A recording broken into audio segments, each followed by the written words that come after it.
Bertemu kembali dalam pembelajaran biologi kita. Kali ini kita akan melihat tentang hereditas. Tapi sebelumnya kita lihat dulu apa-apa saja tujuan pembelajaran dari materi kita untuk hereditas. Yang pertama, untuk mengetahui hukum pewarisan sifat. Yang kedua, untuk mengetahui teori hukum Mendel 1 dan hukum Mendel kedua. Yang ketiga, untuk mengetahui penyimpangan semu hukum Mendel. Yang keempat, untuk mengetahui penyimpangan yang sesungguhnya hukum Mendel. Genetika.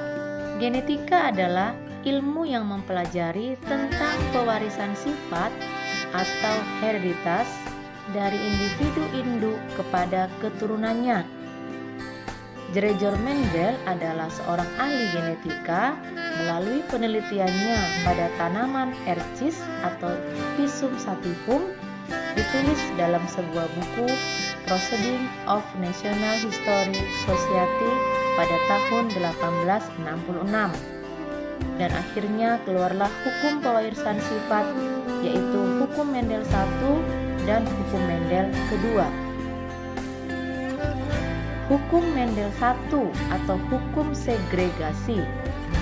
Teorinya adalah alel-alel akan berpisah secara bebas dari diploid atau 2N menjadi haploid atau N pada saat pembentukan gamet melalui pembelahan meiosis.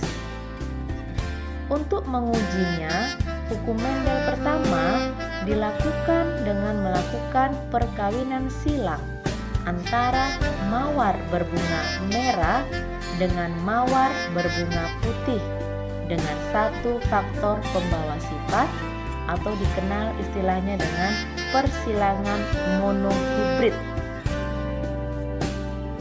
Diagram persilangan monohibrid adalah sebagai berikut. P1. P ini adalah parental atau induk, yaitu mawar merah, genotip M besar, disilangkan dengan mawar putih, genotip M kecil. Selanjutnya, dari parental akan diturunkan gamet. Terjadi pemisahan alel M besar itu memiliki gamet M besar dan M besar. Dan M kecil memiliki gamet M kecil dan M kecil. Selanjutnya M besar dan M kecil melakukan fertilisasi atau dihasilkan F1.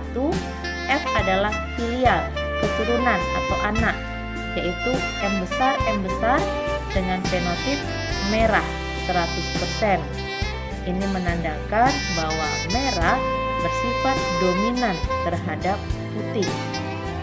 Selanjutnya, persilangan antara F1 dan F1 itu diagramnya seperti ini. Mawar merah M besar M kecil, ini P2, mawar merah M besar M kecil disilangkan dengan mawar merah M besar M kecil.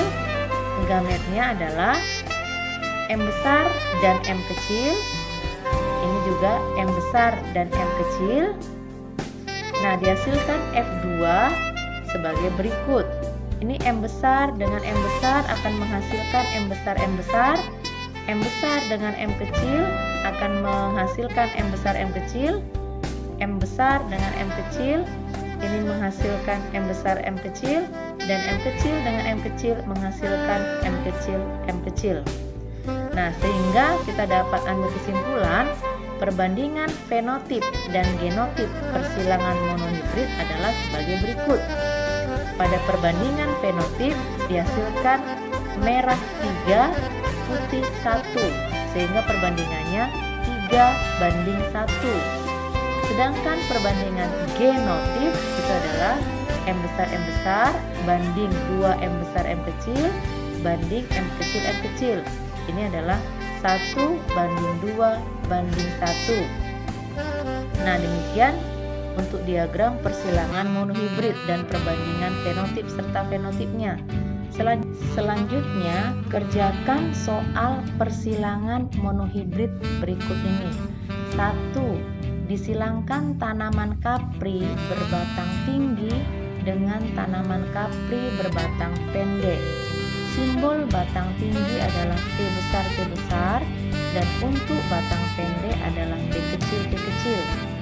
Buatlah diagram persilangannya dan tentukan perbandingan fenotip dan genotip F2-nya.